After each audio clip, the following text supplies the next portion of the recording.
off, on, steady.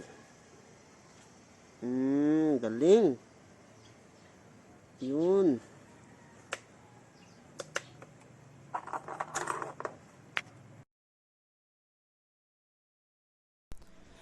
What is up guys? And sa video ito mga bay, ipapakita ko po sa inyo, magtatagalog po ako kasi sa video ito, papakita ko po sa inyo kung paano mag-wiring ng Rizoma Tala Lamp, itong ginagawa ko at itong nakikita nyo po sa inyong harapan.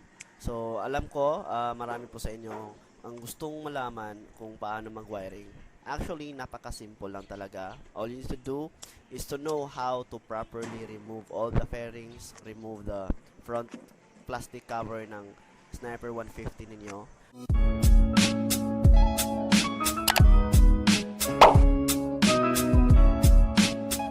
Don't worry about that kasi meron po akong video na nakalaan kung paano po babaklasin, paano po tatanggalin itong cover, at you can check my YouTube channel or the YouTube video sa description ko sa ibaba. Meron pwede nyo ring i-click po yung link na nakikita nyo po sa screen. Doon po sa taas, i-click nyo po yan. You can skip the video in 6 minutes and 40 seconds po. At it will give you directly sa part kung paano ko po tinanggal yung front fairing. However, wala pong nakalaan po doon, hindi po nakalaan or hindi po nakikita sa video kung paano ko tinanggal yung plastic cover.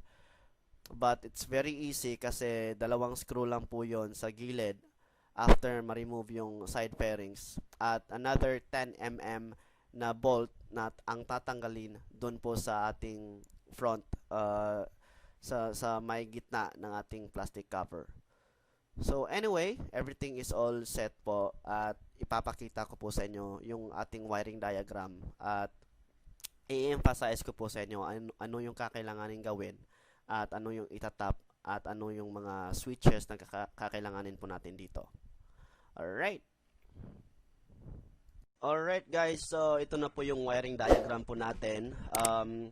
Nilagyan ko na lang po ng mga pictures para ma-picture out niyo kaagad para mas madali niyo pong ma-imagine, mas madali niyo pong makuha kung ano po yung gusto kong ipaparating sa inyo. Okay? So, meron po tayong tatlong switches po dito at isang momentary switch. Kailangan po natin yan. Actually, meron pong libre or free switches po yung ating Rizoma Tala Lamp or RGB Winker. Kaso lang, kulang po ng isang main switch. Itong ating main switch dito. So, tatlong on and off switch at isang momentary switch. Itong momentary switch, hindi po ito kagaya ng tatlong switches dito. Itong momentary switch, for example, yung ating busina, yung switch sa ating ignition switch, at yung pass light. Yun po yung ang mga example ng momentary switch. Okay? So, meron po tayong Rizoma Tala Lamp dito, assembly, at meron po itong 7 iba't ibang kulay na wire. Merong black, brown, white. So, let's assume itong gray wire na ito, gray line na ito ay white wire kasi hindi po makikita yung white. So, kinulayan ko na lang ng gray. Tapos, meron tayong green, meron tayong solid red, solid yellow, solid blue. So, lahat pong color na yan, lahat po ng wires na yan ay solid po. So, para hindi po kayo malito. Okay. So, ito po yung mga auxiliaries natin dito. Alright? So, tawag po natin yan na auxiliaries. So, ito naman po yung ating stock winker harness. So, kapag tinanggal po natin yung ating stock winker na assembly, may kasama yung stock socket connector. So, tatanggalin lang po natin yan. So, it should be this. Kukulayin ko na lang po. Alright? So, tatanggalin po natin to. Stock winker assembly. Let's assume na stock winker assembly po ito together sa kanyang socket connector. Okay?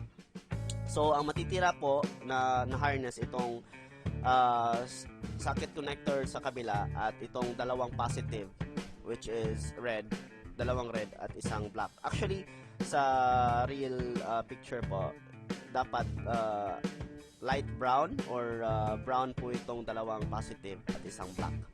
So alam naman po natin lahat, sa general rule po, itong black dapat negative talaga yan or ground. Alright. Alright. So okay, so first thing is kukuha po tayo ng, para gumagana po itong Rizoma Tala Lamp, kailangan po natin ng source or power supply. So kukuha po tayo ng power supply galing po sa positive. So since meron dalawang positive wire po dito sa stock Winker harness, okay lang po na kukuha po tayo ng isa. So kukuha po tayo ng isa, mag-tap tayo dito. So idadaan po natin to dito sa ating first switch. So ito. Ayun. Alright. So after that, itong kulay itong solid red na wire ng RGB Winker, kukunin po natin yan kasi ito po yung ating source. Alright? Ito po yung ating source. Power source or power cable.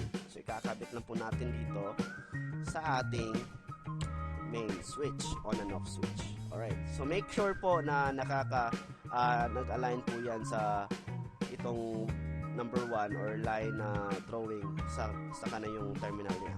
Alright, so meron na po tayong power source, meron na po tayong power supply. Dumadaan na po dito sa ating main switch papunta sa ating winker. Next thing po is yung ating green. Yung ating green light po, ito po yung nag-on, nagsisilbing power on ng mga modes para magkulay, para gumagana yung modes ng ating winker light. Alright? So kuha po tayo ng green. Alright. So from this, kakabit mo natin yung green wire dito sa ating switch. Ayun. So dapat naka-align din po ito sa kanyang itong line dito. So para gumagana itong switch na ito or para gumagana, meron siyang power, kailangan kukuha po tayo ng positive or ng power supply. So kukuha po tayo ng red dito. Alright, ayun. So meron na pong power itong ating green wire. So the next thing is itong ating gray. So let's assume kuha po tayo ng dark gray para mas klaro. Okay. So kuha po tayo ng gray. Itong gray na wire or white na wire, let's assume lang na white po ito. Itong white na wire, dadaan po ito sa another switch, on and on switch dapat, hindi momentary switch. So ilalagay po natin dito yan. Okay, tatap po natin yan. And good thing po, itong Rizoma Tala Lamp, meron na po itong kasamang merong dalawang switches, on and off switch at isang momentary switch. However, wala pong kasamang another switch para sa main switch nyo po. Nilagyan po natin ng main switch kasi po merong mga to prevent lang any complication during checkpoints or yun sa mga sasadaan lang po kasi meron kasing red yung ating winker so hindi po yun pwede sa nalalaman ko po, hindi po yun pwede at mainit po sa mata ng ating mga traffic officers po. So just in case lang po, okay?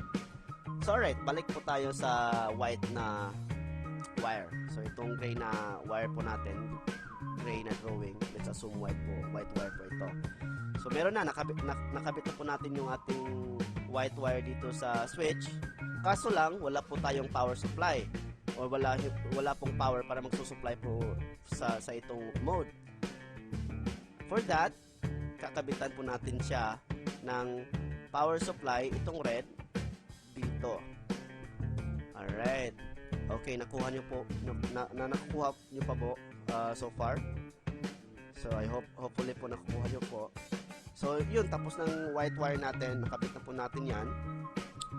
So after nun, lastly, ito momentary switch. So ito momentary switch, ito po yung switch natin para makaselect po tayo ng iba't ibang mga modes ng ating winker. Kaso lang, yung negative side lang po na itong Rizoma Tala Lamp, kailangan pa po nating i-on po itong green na switch or green switch, yes, green switch upang gumagana itong momentary switch. Okay? So anyway, balik tayo sa wiring. So itong brown, since color brown po yan, kukuha po tayo ng brown na wire galing sa Rizoma Tala Lamp. Kakabit po natin dito sa momentary switch. Don't worry po, walang problema kung anong terminal nyo ikakabit. Anyway, momentary switch lang naman po yan. So, again, okay na. So, meron na po tayong switch wire po dito. Para mabigyang power po ito, kailangan po natin ng positive ng power supply. So, kuha po tayo ng red. Dito sa red ng wire, kuha po tayo niya ng wire at ikakabit po natin dito sa momentary switch. At ayun, kumpleto na po yung ating modes. So, meron na po tayo, kumpleto na po yung ating green, itong white, at itong momentary switch po natin na magsiselect ng ating mga modes. Okay? Itong white, excuse me. So, itong white po, actually, it's either the green or the white, but most of that, itong white po, ito po yung magsisilbing kapag i-on po natin itong white, mag-blink yung ating red. Ito, red kasi yung kulay nito dito eh. So, mag-blink yun. Alright? Mag-reflect po yun. Anyway, let's assume tapos na po tayo lahat sa mga switches. Okay? So, dito naman po tayo sa natitirang mga wires ng Rizoma Tala Lamp. So, meron tayong blue at green. Solid blue at green. So, itong color yellow po, blue at yellow. My bad. So, itong yellow, ikakabit po natin yung yellow sa turn left, yung signal light po natin. So, itatap lang po natin, ganun lang po kasimple. Kuha lang po tayo ng extra na wire at ikakabit po natin yan sa left. So, left signal. So, yun. Kulayan ko na ng black. Alright, so left signal dapat yung yellow. At itong blue, kuha din po kayo ng extra na blue na wire. Tapos ikakabit, itatap lang ito sa right signal. Dapat po, yung positive na wire po ang kakabitan po ninyo at hindi po yung negative kasi magkaka-complicate po yung wiring. So, ito ay right signal. Ayun. So, nakukuha nyo naman po ito, di ba? So far.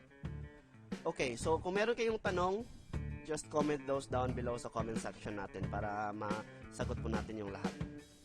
Lastly, itong black. Sa sinabi ko kanina, as a general rule, itong black ay negative. So, pwede nyo po ito ikabit sa ground or sa ground po yan. Alright? Sa ground po yan. Pwede nyo rin po ito ikabit dito sa stock na ground harness. Pero, pwede nyo rin ikabit sa chassis or ano po yung pinaka-easy ninyo na idea. Pwede po yun. Alright? So again, I guess that's it. At I hope na meron kayong natutunan kung paano ikabit at paano i-wire po itong ating Rizoma Tala Lamp. Napaka-easy lang po talaga, napaka-simple. Ang hassle lang po talaga dito ay yung paggawa ng guho po sa ating cover para ilagay po itong mga switch po natin. So, sa inyong idea na po yan kung saan nyo po ilagay yung switch at I hope na nakatulong po ako kung paano nyo nakabit po itong nakatulong po ako kung paano ikabit po itong Rizoma Tala Lamp. By the way, before ko po makalimutan, for example, meron po kayong naka 3-way switch na po kayo, tapos naka-connect na po yung 3-way switch po natin dito. Actually, magsisilbi pa ring main switch po itong ating itong ating first switch, ito. So magsisilbing main switch po talaga ito. So regardless kung naka-on yung 3-way switch po ninyo, tas naka-off po ito, hindi po gagana po itong RGB Winker. Gagana lang po ito kung naka-on po itong switch natin dito, which is our main switch or tinatawag ng iba as kill switch. Alright. So, let's do the testing po. Ipapakita ko po sa inyo yung actual na video po. Alright. On. Ayun. Sige. Change color. Sige. Pink. Sky blue. White. Red. Green. Amber or orange. Blue. Oh, balik kuan, long press para change mode. Alright, yun. Okay. Mas malakas. Ayaw, change ano lang. Pindutin mo lang. Yun. Nagre-rainbow. Sige, pindot. Back to steady.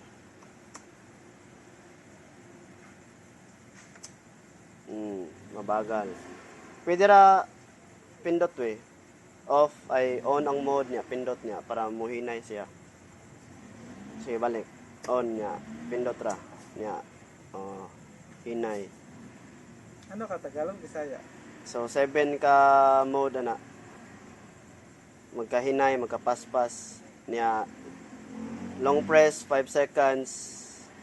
Back to steady. Back to steady. Tas yung blinking na red. Steady ko muna. Steady. Sige, red. Ayun.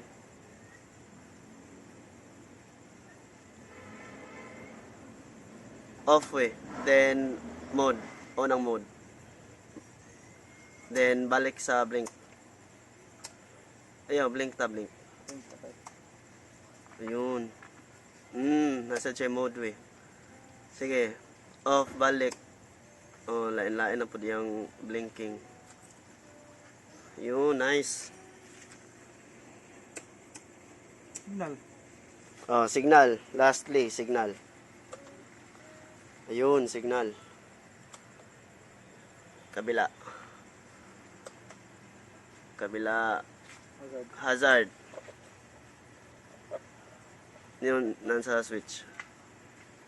Hazard muna. Ayun, hazard.